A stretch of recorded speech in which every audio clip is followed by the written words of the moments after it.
a little golden book titled Animal Friends. By Jane Werner, pictures by Garth Williams, and read by Maxine Turner. We have a copyright dated 1966 by Golden Press. Once upon a time, in a small house deep in the woods, lived a lively family of animals.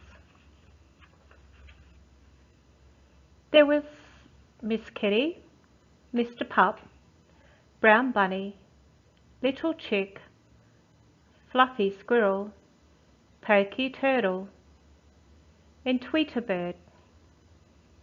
Each had his little chest and his little bed and chair, and they took turns cooking on their little kitchen stove. They got along nicely when it came to sharing toys, being quiet at nap times, and keeping the house neat. But they could not agree on food. When Miss Kitty cooked, they had milk and catnip tea and little bits of liver on their plates. Pup didn't mind the liver, but the rest were unhappy. They didn't like any better the bones Pup served them in his turn, nor Bunny's carrot dinners, or Tweeter's tasty worms, or Turtle's ants' eggs, or Squirrel's nuts. When Bunny fixed the meals, she arranged lettuce leaves and carrot nibbles with artistic taste, but only Tweeter Bird would eat any of them. And when Tweeter served worms and crispy, chewy seeds, only Little Chick would eat them. And Little Chick liked bugs and beetles even better. Poky Turtle would nibble at them, but what he really hungered for were tasty ants' eggs. Fluffy Squirrel wanted nuts and nuts and nuts. Without his sharp teeth and his firm paws, the others could not get a nibble from a nut, so they all went hungry when Fluffy got the meals. Finally, they all knew something must be done. They gathered around the fire one cool and cozy evening and talked things over.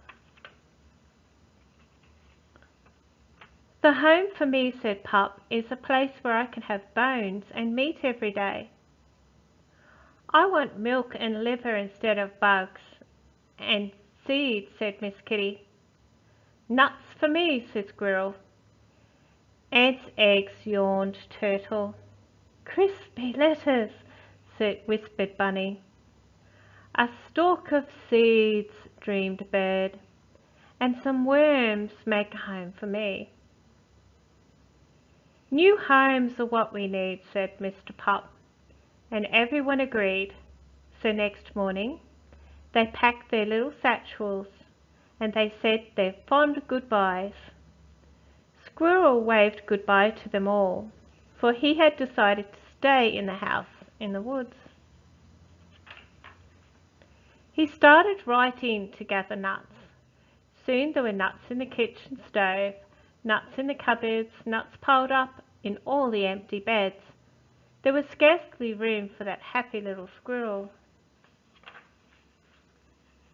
The others hopped along till they came to a garden with rows and rows of tasty growing things. "Here's the home for me," said bright-eyed Brown Bunny, and she settled down there at the roots of a big tree. Little Chick found a chicken yard full of lovely scratchy gravel where all kinds of crispy crunchy bugs. "Here I stay," chirped Chick, squeezing under the fence to join the other chickens there. Poky Turtle found a pond with a lovely log for napping, half in the sun, half in the shade. Close by the log was a busy, bustling ant-hill full of the eggs Turtle loved. Tweeter Bird found a nest in the tree above the pond where he could see the world, the seeds on the grasses and the worms on the ground. This is the home for me, sang Bird happily. Miss Kitty went on till she came to a house where a little girl welcomed her. Here is a bowl of milk for you, Miss Kitty, said the little girl, and a ball of yarn to play with. So Miss Kitty settled down in her new home with a soft purr. Mr. Pup found a boy in the house next door. The boy had a bone and some meat for Pup, a bed for him to sleep in, and a handsome collar to wear. Bow wow, barked Pup. This is the home for me. That night, each one said, as he went to sleep, "At last, I've found the best home of all, the very best home for me."